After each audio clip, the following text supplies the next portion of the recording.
Kita akan membicarakan riwayat Nabi Adam alaihi salam.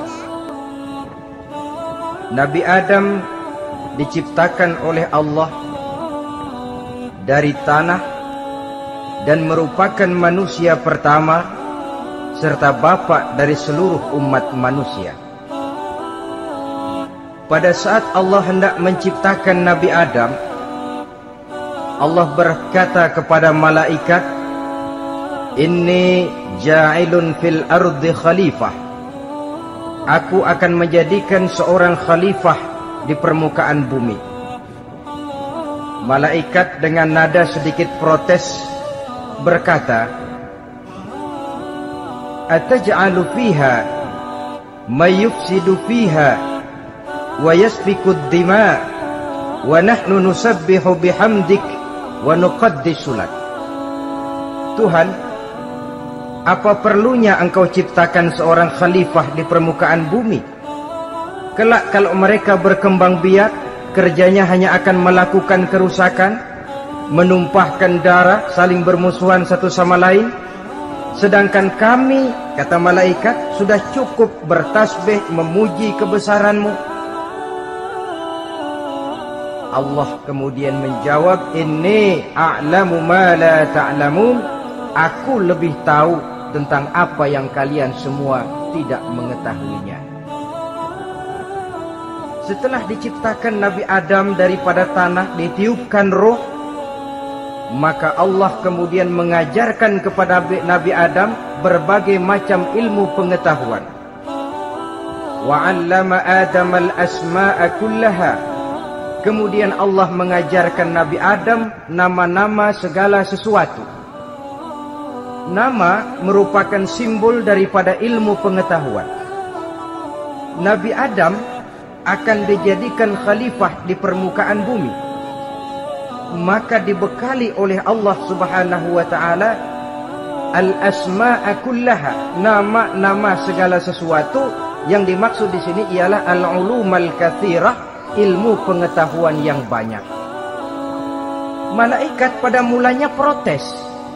Kami kan sudah cukup bertasbih Tuhan. Kami kan sudah cukup memuji-Mu. Untuk apa lagi membuat manusia sebagai khalifah di permukaan bumi? Seolah-olah malaikat tidak setuju. Allah yang maha tahu rahasia segala sesuatu memberikan vonis, aku lebih tahu tentang apa yang kalian semua tidak tahu. Oleh karena Nabi Adam dipersiapkan untuk menjadi seorang khalifah di permukaan bumi, maka dibekali oleh Allah dengan ilmu pengetahuan. Begitu Nabi Adam dan begitu kita. Karena bukan cuma Nabi Adam, kita pun oleh Allah dijadikan sebagai khalifah-khalifah di permukaan bumi ini. Yang nilai kekhalifahan kita bergantung kepada kondisi kita masing-masing. Ada orang yang menjadi khalifah level internasional, menjadi pemimpin dunia Islam. Ada orang menjadi khalifah level nasional saja. Ada khalifah tingkat kota saja. Ada khalifah tingkat kecamatan. Ada khalifah tingkat RW, RT. Sekurang-kurangnya khalifah untuk tingkat rumah tangga masing-masing. Tanpa membekali diri dengan ilmu pengetahuan, jangan berharap kita akan bisa melaksanakan tugas sebagai khalifah di permukaan bumi. Apapun saja, Nabi mengajarkan, man arada dunya fa'alaihi bil ilmi, wa man arada al-akhirata fa'alaihi bil ilmi, wa man aradahuma fa'alaihi bil ilmi. Siapa yang menginginkan dunia harus dengan ilmu. Yang menginginkan akhirat juga harus dengan ilmu. Yang menginginkan dunia akhirat juga harus dengan ilmunya. Tanpa dasar ilmu, maka manusia tidak akan bisa menjalankan tugas kekhalifahan. Setelah diajarkan Adam nama segala sesuatu, dikonfrontir, dihadapkan dengan malaikat. Hei malaikat, kalau tadi kamu bilang buat apa perlunya menciptakan khalifah? Nih bentuknya Adam. Sekarang hei malaikat, coba kamu sebutkan nama segala sesuatu ini yang ada di sini ini. malaikat berkata, subhanaka la ilma lana illa ma 'allamtana. Ya Allah, kami tidak punya ilmu, kami tidak tahu semua itu kecuali apa yang telah Engkau ajarkan kepada kami. Kalau kamu tidak sanggup, Adam, sebutkan nama-nama semua itu. Adam menyebutkannya dengan lancar. Ketika itulah Allah memerintahkan malaikat untuk sujud kepada Nabi Adam alaihi salam. Sujud di sini bukan sujudul ibadah, sebab sujud ibadah kepada yang selain Allah haram. Tapi sujud di sini sujudut tawadhu' i'tirafan bi fadli Adam. Sujud merendahkan diri sebagai pengakuan terhadap keutamaan dan kelebihan Nabi Adam. Maka orang yang banyak ilmunya lebih utama dari orang yang hanya banyak ibadahnya. Bahkan iblis lebih takut kepada orang alim yang sedang tidur daripada orang goblok yang lagi ibadah. Model ini diceritakan dalam Ihya-nya Imamul Ghazali. Iblis masuk ke masjid mau menggoda orang lagi sholat. Sudah masuk di pojok masjid, dia lihat orang lagi tidur. Ngacir iblis keluar, cepat bener, pucat mukanya. Ketemu di jalan sama temennya, kenapa lari, Mas?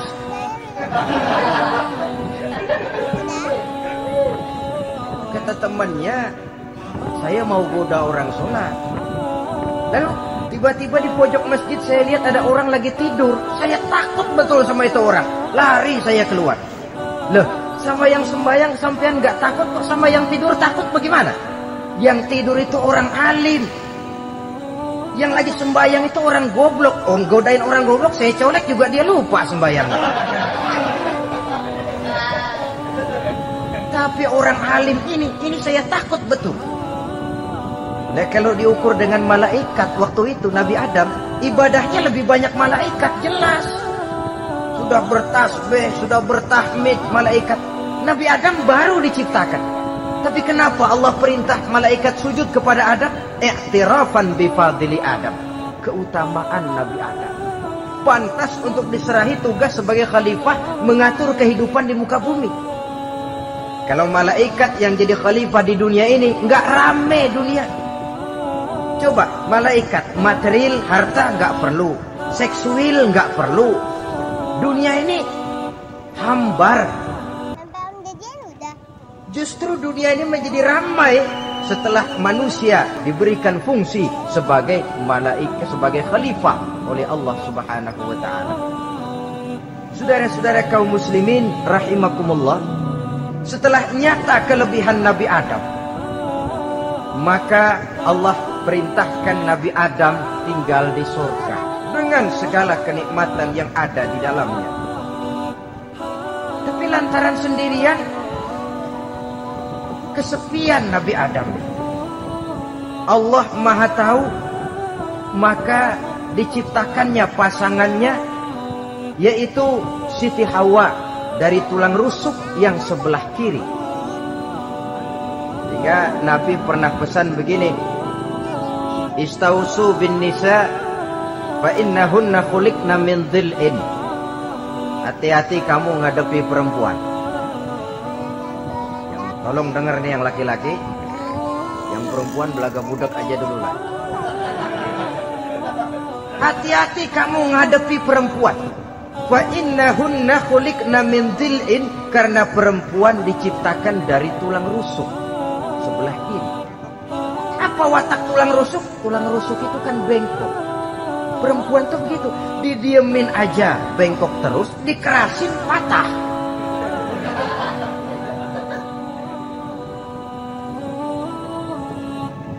Saudara-saudara, di sini kita ambil satu hikmah bahwa ternyata yang bikin hidup terasa enak karena di sekitar kita banyak orang lain.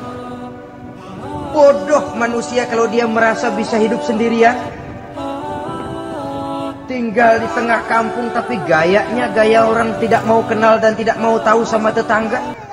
Jangankan di dunia, di sorga saja Nabi Adam karena sendiri kesepian.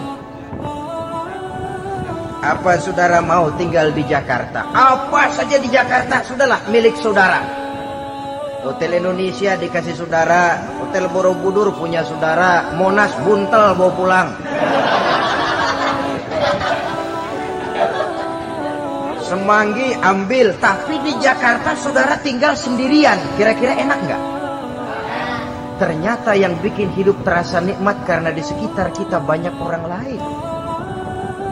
Begitulah Allah ciptakan Siti Hawa. Setelah diciptakan Siti Hawa, natur manusiawi, Nabi Adam mau main pegang aja. Kata Allah, hai Adam, jangan kau sentuh sebelum kau bayar maharnya. Maharnya apa ya Allah? Maharnya an tusalli ala Muhammadin sallallahu alaihi wasallam. Maharnya kau bersolawat kepada Nabi Muhammad. Manusianya belum lagi diciptakan tapi namanya sudah ada. Nurnya sudah ada. Bahkan dijadikan mas kawin antara Adam dengan Hawa. Karena itu dalam Islam sebenarnya urusan kawin itu bukan yang sulit. Maka jangan dipersulit. Tapi juga jangan digampang-gampangin.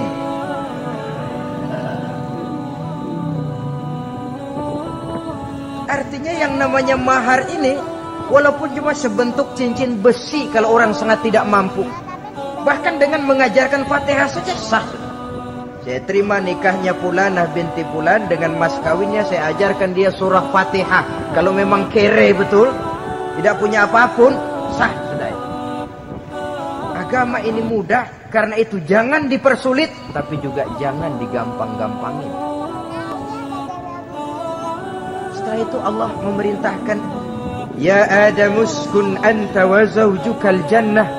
Hai Adam, kau dan istrimu tinggallah dalam surga. Wa kula minha ragadan haitsu syi'tuma. Segala makanan yang ada di dalamnya boleh kau makan. Pakaian yang aneka warna boleh kau pakai. Nikmati seluruh fasilitas yang ada di surga ini. Cuma atuk aja Adam.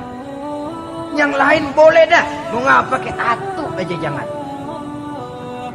La taqraba hadhihi syajarah. Jangan kamu dekati pohon khuldi itu.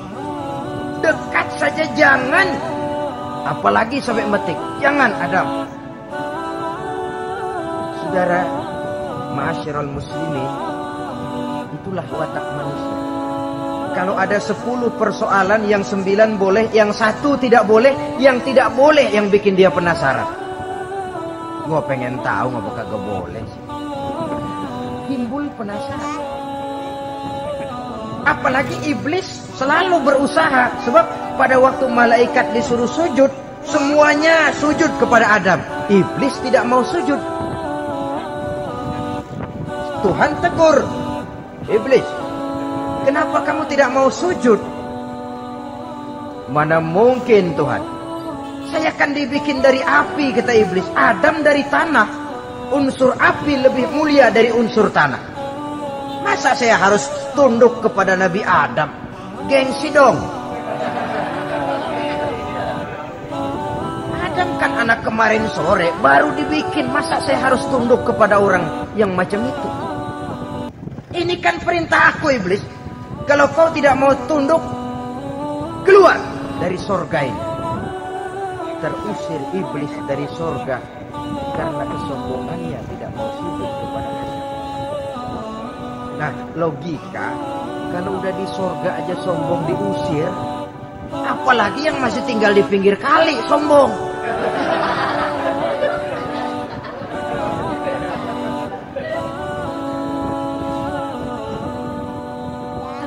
Peristiwa terusirnya itu, iblis bikin proklamasi.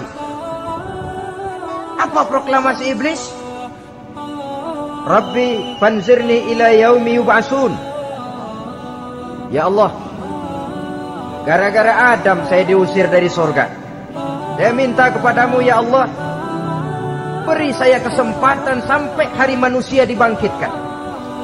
Kata Tuhan, innaka minal munzarin. Oke, silakan. Mau apa iblis? Rabbi bima aghwaytani la uzayyinanna lahum fil ardi wa la ughwiyannahum ajma'in. Ya Tuhan, disebabkan engkau telah menyesatkan aku, akan aku hiasi mereka manusia dengan kejahatan yang ada di muka bumi ini, dan aku akan sesatkan mereka semua. Ini proklamasi iblis. Gara-gara Adam saya terusir dari surga, maka sejak saat ini Adam dan seluruh keturunannya musuh bebuyutan saya. Akan saya lakukan segala macam cara untuk menggelincirkan manusia agar mereka menjadi orang yang engkau murkai, ya Allah. Kemudian Allah memberikan jawaban.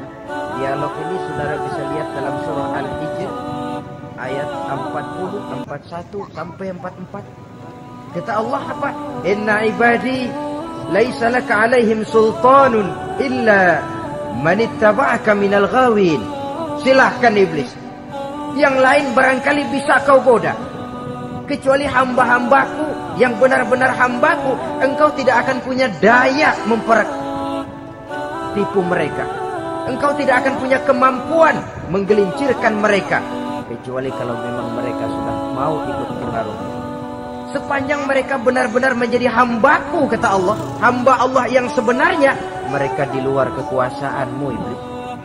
Tapi kalau mereka sudah turun menjadi hamba harta, hamba dunia, hamba pangkat, budak jabatan, mereka itu yang bisa kau gelincirkan.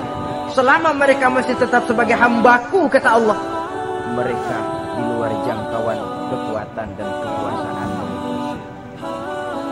Nah, sejak saat itu kan iblis selalu nyari jalan, nyari lantaran bagaimana Adam nih supaya dia tergelincir. Gara-gara dia saya diusir dari surga. Nguping terus iblis. Sampai akhirnya dia dapat berita tentang dilarangnya Nabi Adam mendekati pohon khuldi itu.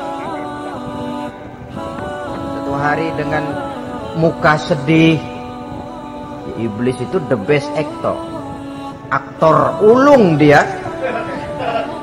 Dengan roman muka sedih, dia datang kepada Nabi Adam dan Siti Hawa. Kata Nabi Adam, iblis, ente kok tampangnya demek amat sih?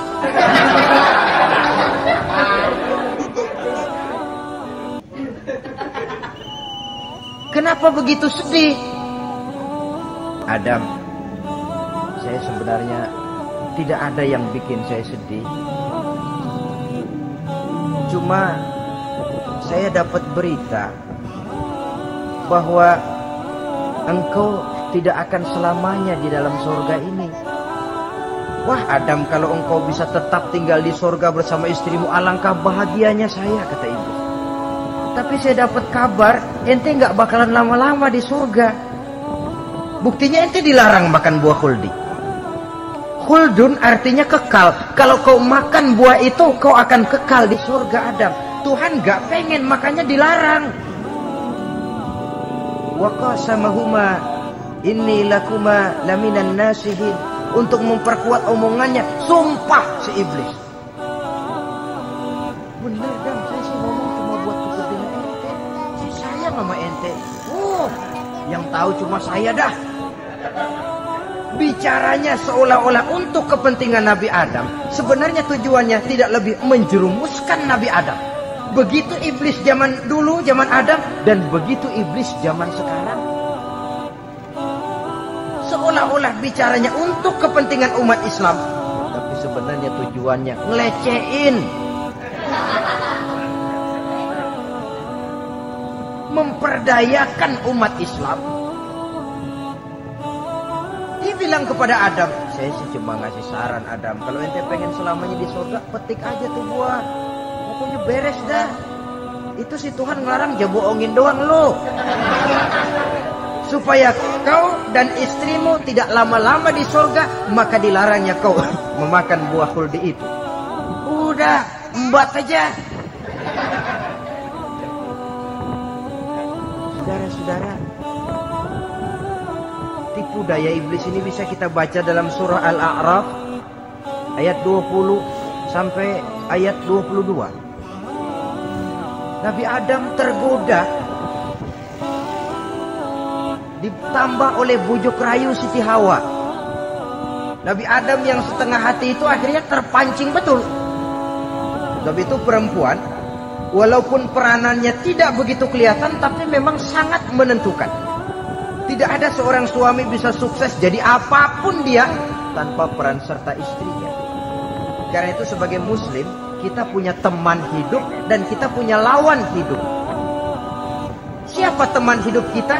Dalam arti sempit, teman hidup kita istri. Kalau dia istri tentu suami yang taat kepada Allah dan Rasulnya. Dalam arti luas, teman hidup kita ialah setiap muslim, setiap orang yang pandangan hidupnya sama dengan kita. Itu teman hidup. Lalu lawan hidup kita siapa? Lawan hidup kita secara mutlak iblis dalam segala bentuknya. Iblis yang berbentuk halus, ini ngusirnya ada lebih gampang.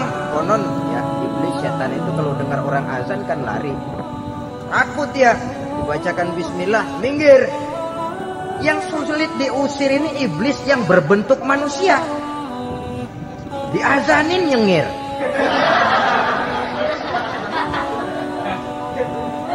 Gawat ini. Saudara-saudara, ini musuh dalam artian mutlak. Sedangkan musuh dalam artian ideologis, setiap orang yang pandangan hidupnya tidak sama dengan kita.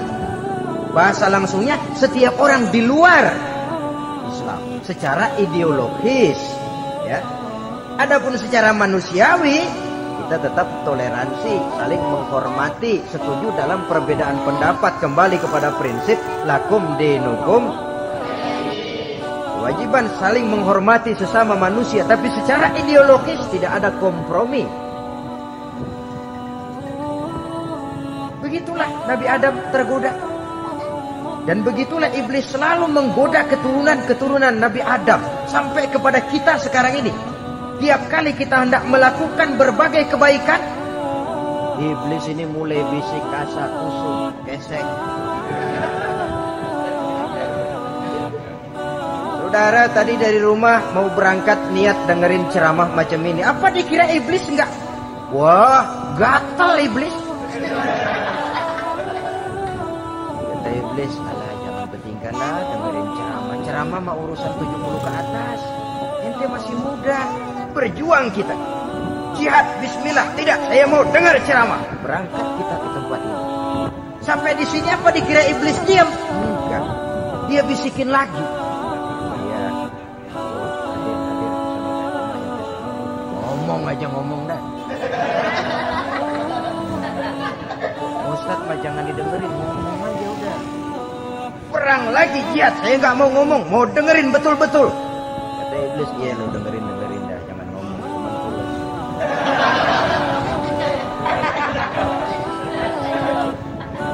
Segala macam cara dilakukan oleh iblis untuk menggelincirkan manusia.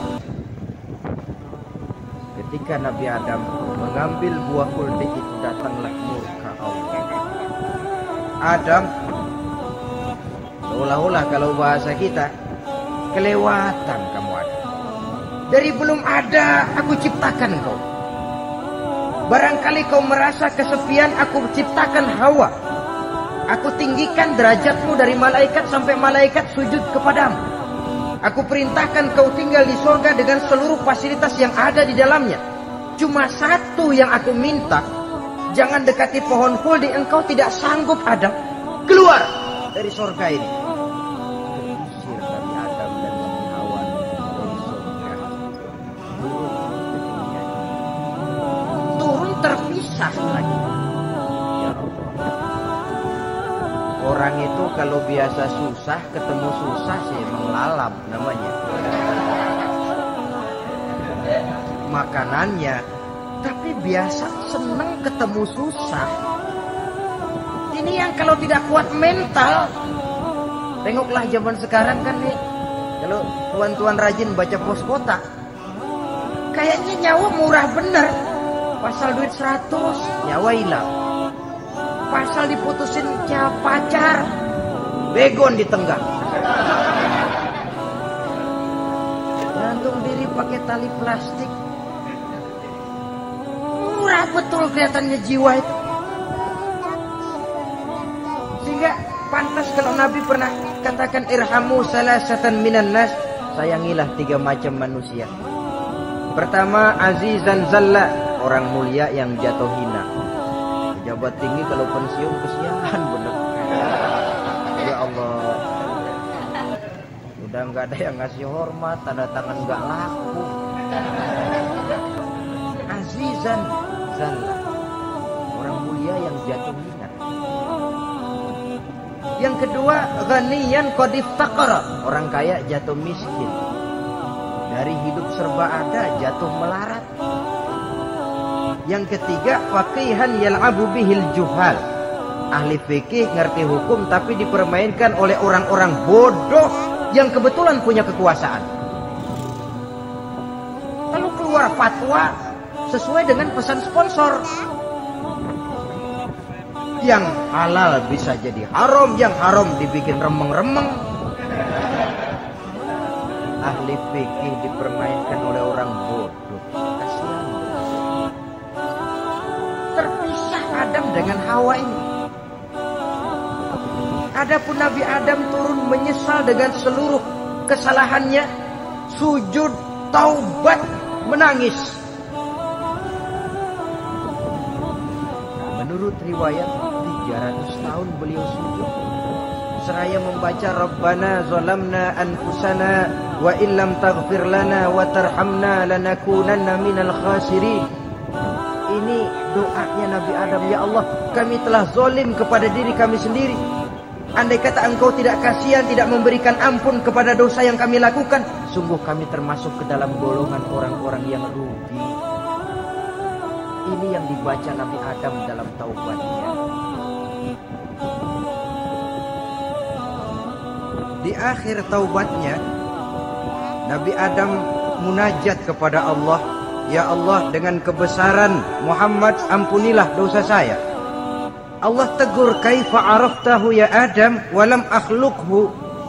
Dari mana kau bisa tahu nama Muhammad Adam padahal aku ciptakan saja belum manusianya. Kata Nabi Adam, pertama, ketika engkau ciptakan saya, engkau tiupkan ruh ke dalam jasad saya, terbuka mata saya memandang ke bawah arasmu. Di sana nampak dengan jelas tertulis di kaki arasmu, la ilaha illallah Muhammadur Rasulullah. Taulah saya bahwa Muhammad ini orang yang paling dekat dengan engkau ya Allah, sampai namanya bergandengan dengan namamu di kaki arasmu. Yang kedua, ketika saya hendak menyentuh Hawa, kau juga yang mengatakan jangan kau bayar maharnya sebelum kau bersolawat kepada beliau. Saudara hadirin yang saya hormati, Nabi Adam diterima taubatnya oleh Allah, kemudian dipertemukan kembali dengan Siti Hawa setelah sekian lama berpisah. Pertemuan itu terjadi di satu dataran luas, di satu padang yang luas, yang sampai sekarang dinamakan dengan Padang Arafat, tempat para ibadah haji melakukan wukuf, yaitu puncak pelaksanaan ibadah haji. Dan pertemuan itu sendiri terjadi di atas sebuah bukit kecil yang diabadikan dengan nama Jabal Rahmah di kawasan Arafat. Di atas Jabal Rahmah itu ada satu monumen kecil untuk mengabadikan pertemuan Nabi Adam dengan Siti Hawa. Lalu tinggallah keduanya di permukaan bumi ini. Oleh Allah diberikan karunia keturunan yang banyak. Dan tiap kali lahir kembar. Kembarnya laki perempuan, laki perempuan, laki perempuan. Dari sinilah berkembang biak manusia, di mana di zaman Nabi Adam perkawinannya silang. Nah, tentu tidak ada manusia lain. Perkawinan silang itu artinya kalau si A dan B, A ini laki, B perempuan, kemudian lahir kembar kedua antara C dengan D, maka begitulah yang A dikawinkan dengan D, yang C dikawinkan dengan B. Perkawinan silang. Tidak boleh perkawinan yang kembar sama waktu dilahirkan. Di antara putra-putra Nabi Adam yang kemudian juga membuat sejarah, yaitu Habil dan Qabil. Habil, saudara kembarnya namanya Labuda, perempuan. Qabil, saudara perempuannya Iklimah. Menurut hukum perkawinan waktu itu harus silang. Habil harus kawin dengan Iklimah dan Qabil harus kawin dengan Labuda. Tapi Qabil protes. Dia kepengen kawin dengan saudara kembarnya sendiri. Dalam arti yang sama-sama dilahirkan dengan dia, yaitu Iklimah. Kenapa? Karena kebetulan rupa Iklimah ini lebih cantik daripada Labuda. Protes kepada ayahandanya Nabi Adam. Abah, saya tidak terima, saya harus kawin dengan Iklimah. Tidak Qabil, kamu harus kawin dengan Labuda. Gak mau. Kenapa dengan Labuda? Kurang kece.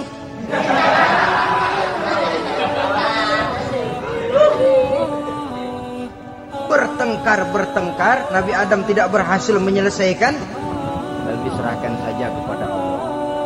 Kata Allah begini saja, bikin korban. Kamu berdua, Habil, Qabil. Siapa yang korbannya aku terima, dia boleh kawin sama Iklimah. Ternyata korban yang diterima adalah korbannya Habil. Jadilah Habil kawin dengan Iklimah. Tapi Qabil tidak puas. Dendam kesumatnya timbul, iblis ngilikin. Kresek. Akhirnya dibunuh saudaranya Habil. Inilah sejarah pembunuhan pertama dalam kehidupan manusia. Qabil membunuh Habil. Habis dibunuh bingung, bagaimana naruhnya ini mayat. Allah lalu memberikan petunjuk. Dalam Al-Maidah ayat 31 itu dijelaskan, ada burung gagak berantem sama burung, yang satu mati. Nah, oleh yang masih hidup, tanah ini dicakar-cakar sama kakinya dan sama paruhnya, sehingga berbentuk lubang. Bangkai saudaranya itu dimasukin ke lubang itu, lalu diuruk lagi pakai tanah oleh cakar kakinya dan paruhnya itu. Sehingga Qabil, cara ini bisa. Itulah sejarah penguburan pertama dalam perkembangan manusia. Oleh karena itu, Nabi memberikan penjelasan, man sanna sunnatan hasanatan falahu ajruha wa ajru man amila biha wa fi riwayatin wa ajru man tabi'aha.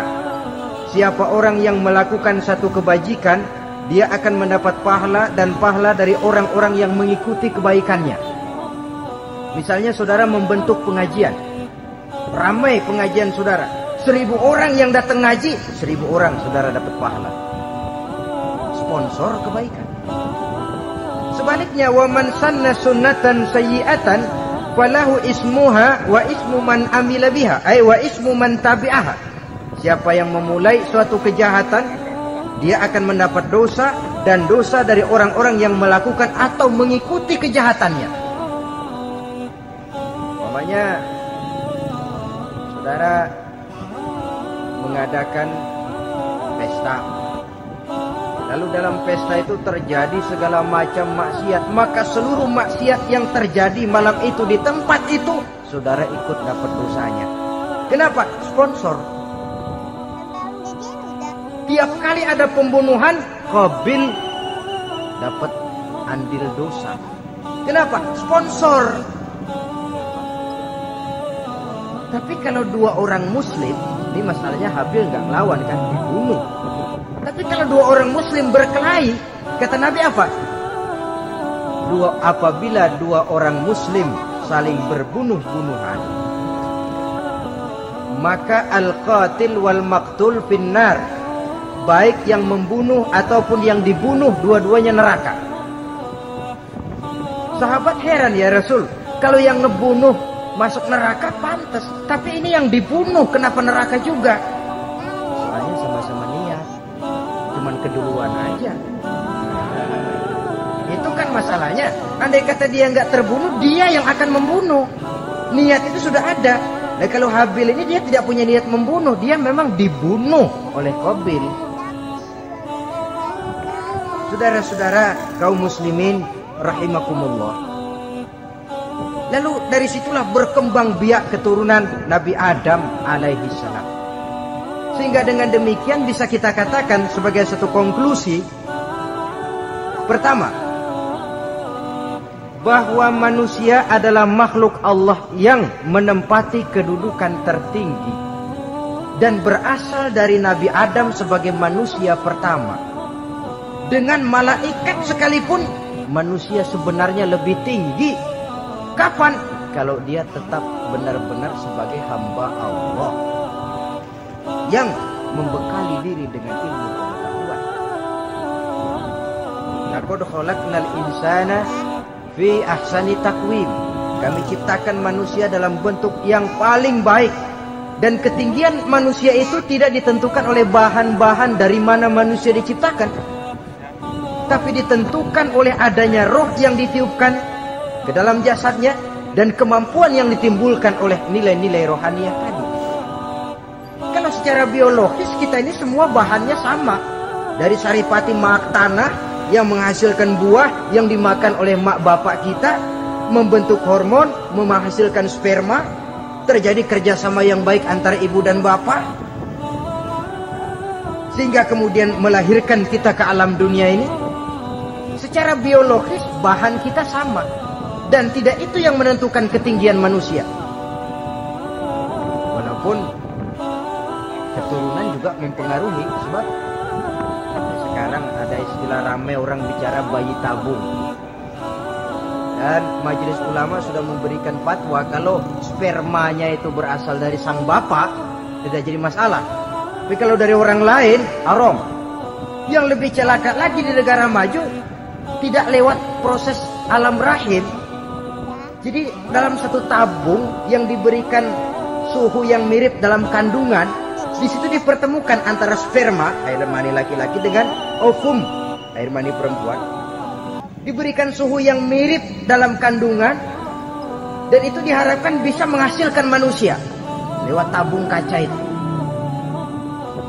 Saya tidak sanggup bayangkan kalau sekarang orang tanya usul asal-usul kita, kan kita masih enak jawab. Kamu anak siapa? Oh, bapak saya Fulan, ibu saya Fulana. Oh, kenal saya. Tapi manusia yang akan datang kalau proyek ini berhasil, bapakmu siapa? Enggak tahu, saya dulu keluar dari tabung, Pak. Rendah betul martabat manusia. Sama saja dengan ada perempuan pernah protes, Pak, Islam itu nggak adil katanya. Kenapa?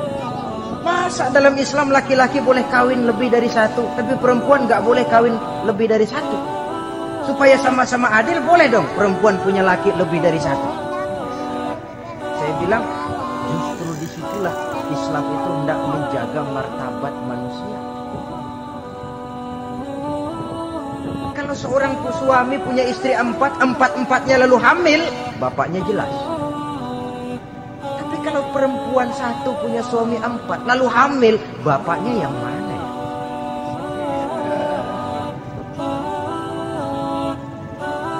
Rendah martabat manusia. Ketika si bayi lahir, ibunya lihat, nah ini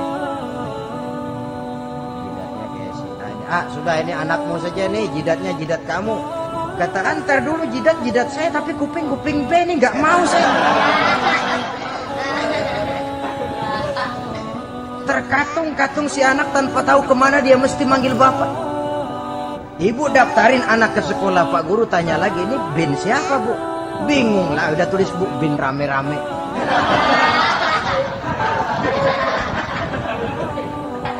Kan rusak martabat manusia kalau sudah begitu. Justru Islam ini menjaga ketinggian martabat manusia. Jadi manusia itu fi ahsani taqwim. Kapan? Kalau dia bisa menjaga kehambaannya di hadapan Allah dengan melaksanakan fungsi sebagai khalifah di permukaan bumi. Tapi bila dia sudah tidak lagi menjadi hamba Allah, tidak lagi berfungsi sebagai khalifah, dia sudah masuk summa radadnahu asfala safilin. Kami kembalikan ke tempat yang paling rendah, lebih rendah dari binatang sekalipun. Kalau dia tetap menjaga posisinya lebih tinggi dari malaikat, malaikat saja sujud kepada Nabi Adam, apalagi kepada makhluk-makhluk yang lain manusia. Tapi kalau dia tidak pandai, lebih rendah daripada binatang. Inilah uniknya makhluk bernama manusia. Dengan posisinya dia bisa menjadi lebih tinggi dari malaikat, tapi juga dia bisa meluncur lebih rendah daripada binatang. Untuk menjaga itulah diperlukan agama dalam kehidupan kita sekarang ini. Bukan cuma sebagai lipstick, tapi sebagai pedoman, sebagai way of life yang akan mewarnai cara kita berpikir, state of mind, rule of thinking, cara kita memandang kehidupan ini diwarnai oleh nilai-nilai agama. Dengan demikian, maka manusia bukan keturunan kera. So, ada satu teori namanya teori evolusi yang disampaikan buat pertama kali oleh Charles Darwin. Dia mengemukakan teori bahwa perkembangan kehidupan sesungguhnya di dunia ini menunjukkan mata rantai yang utama melalui apa yang dia namakan seleksi alamiah. Mula-mula dari ikan melalui seleksi ke amfibi, dari amfibi ke reptil, dari reptil ke mamalia, dari mamalia ke mamalia kecil, dari mamalia kecil ke primat, dari primat ke monyet, dari monyet menjadi Homo erectus. Ini teori Darwin. Tapi dia tidak jelas-jelas mengatakan bahwa manusia keturunan monyet, hanya seketurunan. Seketurunan kan tidak berarti keturunan. Begini saja, Toyota Kijang sama Toyota Corolla itu seketurunan. Tapi Corolla dengan Kijang kan lain. Cuma seketurunan, dalam arti sumbernya sama. Makhluk yang tidak tahan seleksi alam, oleh udara yang sangat dingin, perkembangan cuaca yang sangat panas, gempa bumi dan sebagainya, seleksi alam dia namakan, hilang, musnah dari peredaran. Seperti ada binatang raksasa itu dinosaurus, sekarang kan cuma tinggal dongeng saja, tinggal nama atau kerangka. Itu oleh seleksi alam dia nggak lulus, hilang. Yang bertahan, yang lulus seleksi alam. Manusia walaupun kecil yang lulus seleksi alam ini. Biar dihantam gempa bumi, angin topan, tetap aja ngejedok. Nah, teori Darwin ini, teori evolusi ini didukung dan dibuktikan oleh peninggalan fosil atau binatang dan tumbuhan yang hidup dan mati selama perkembangannya. Dari bentuk organik pertama hingga pendahulu terdekat daripada manusia. Tapi ada satu kelemahan dari pokok daripada teori evolusi ini.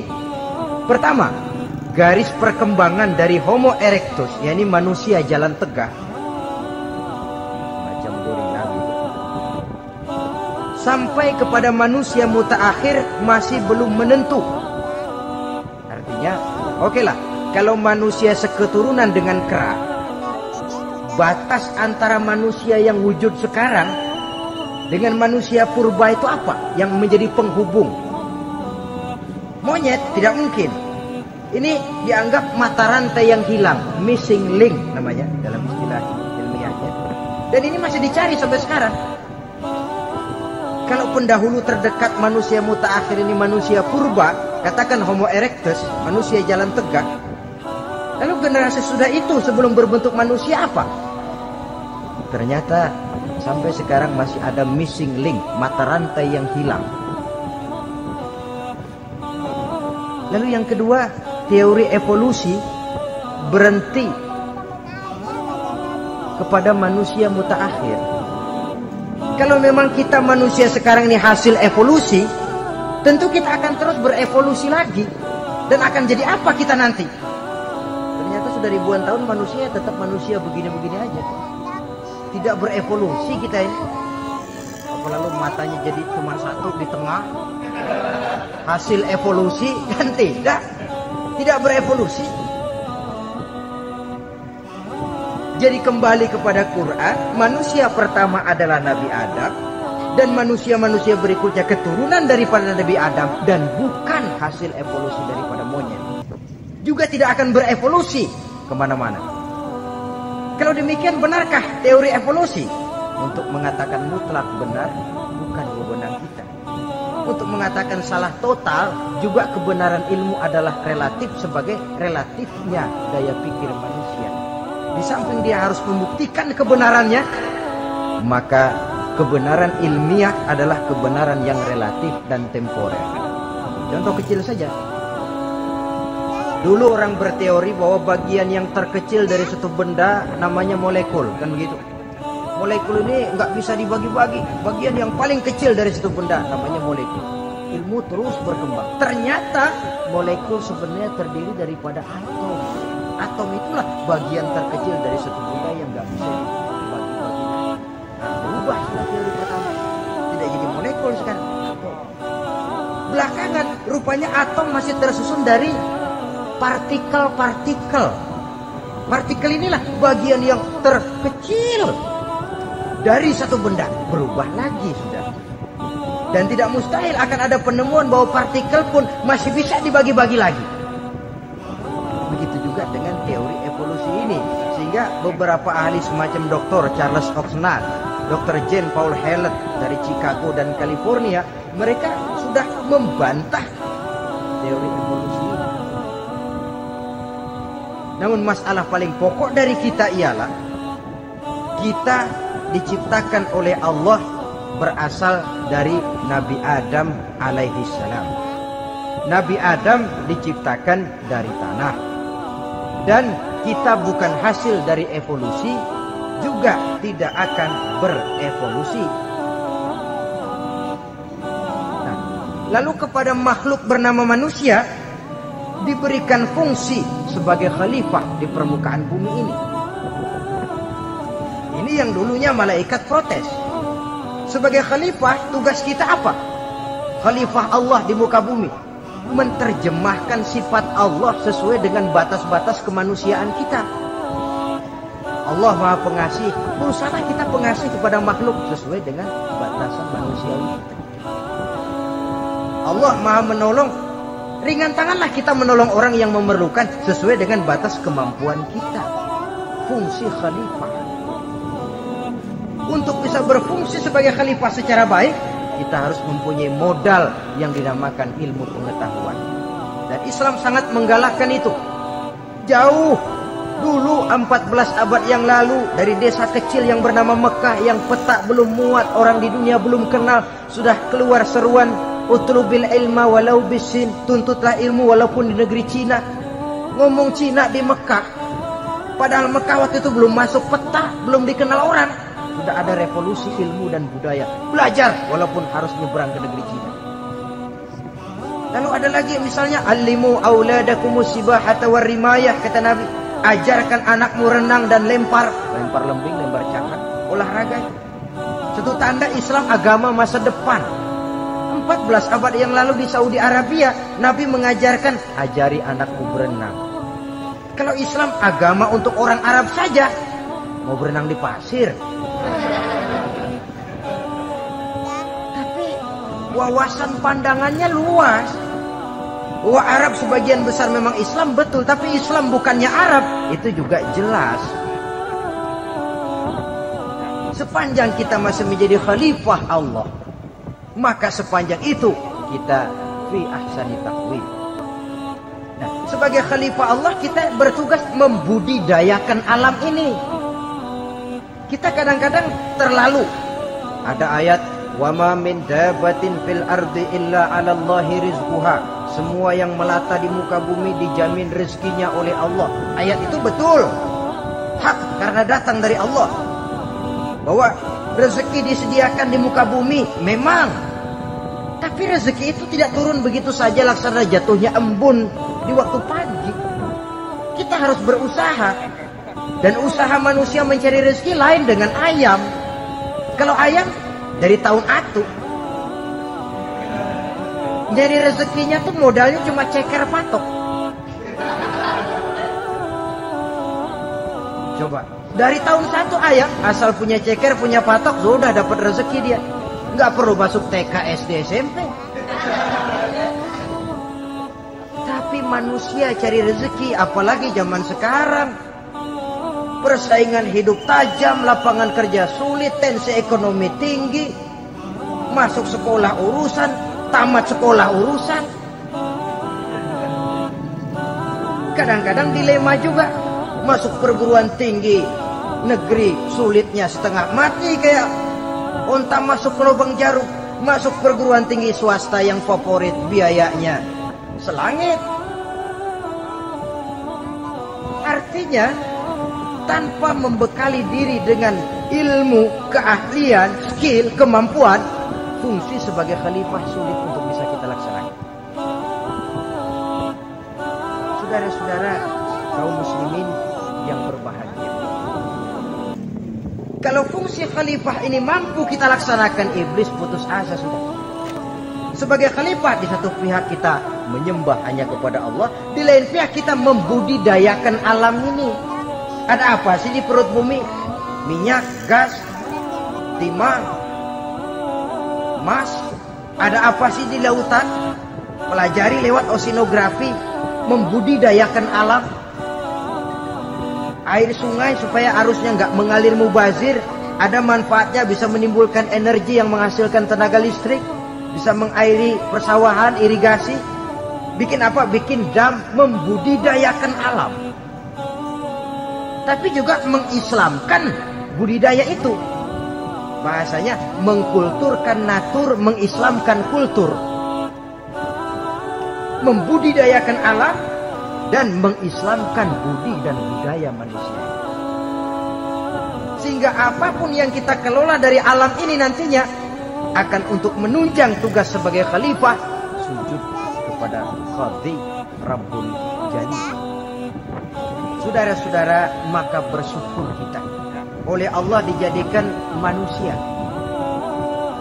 Tidak pesan, terima beres, cantik. Dari segi biologis maupun psikologis, tidak ada makhluk secantik manusia. Dibekali dengan agama di samping akal. Sehingga agama membimbing akal agar sampai kepada kebenaran yang hakiki. Kita sebagai keturunan Nabi Adam memegang fungsi khalifah. Jadi jangan main-main loh, kita ini turunan Nabi, betul ini. Saudara-saudara yang hadir semua di depan saya ini, termasuk saya, kita gini, turunan Nabi kita ini. Nabi Adam. Jangan main-main loh, turunan Nabi gini-gini. Nabi Adam.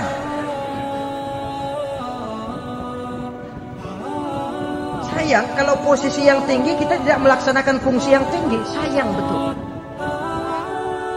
Sebab itu manusia harus adil kepada dirinya, dalam arti menjaga diri dari sesuatu yang bisa menghancurkan ketinggiannya dalam pandangan Allah.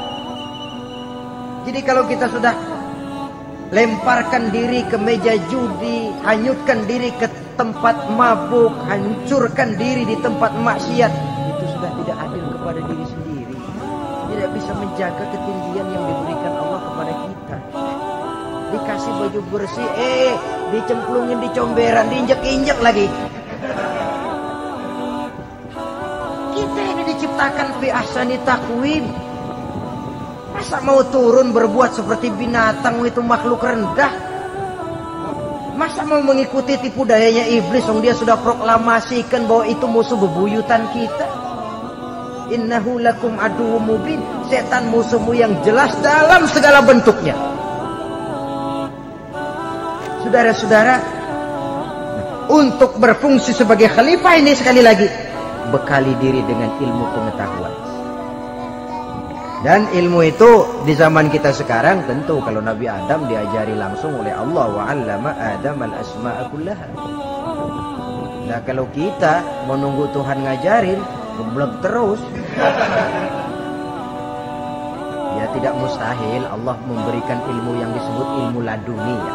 Transfer langsung Allah memberikan kepada seorang hamba, membukakan pintu hatinya. Tapi bukan potongan kayak kita yang dapat ilmu laduni macam begitu. Satu contoh, menurut ceritanya Hadratus Syekh Kiai Hasyim Asy'ari itu kan ngaji beliau kepada Kiai Khalil Bangkalan Madura. Kiai Khalil ini wali 2 tahun berguru di sana, nggak diajarin apa-apa. Cuma kalau pagi nyari rumput, Tiap hari 2 tahun akhirnya. Habis itu saya bilang, Kiai saya kapan diajari? Sudah Hasim kau pulang saja, insya Allah kau alim. Itu aja pulang jadi orang alim. Jadi samping terus beliau belajar ke Mekah. Kita harus melalui proses belajar. Ini untuk menunjang tugas kekhalifahan kita. Sebagai hamba Allah dan sebagai khalifah Allah di permukaan bumi. Sehingga 2 tugas ini bisa kita laksanakan dengan sebaik-baiknya. Menjaga martabat manusia sebagai makhluk yang mulia dan keturunan dari Nabi Adam alaihi.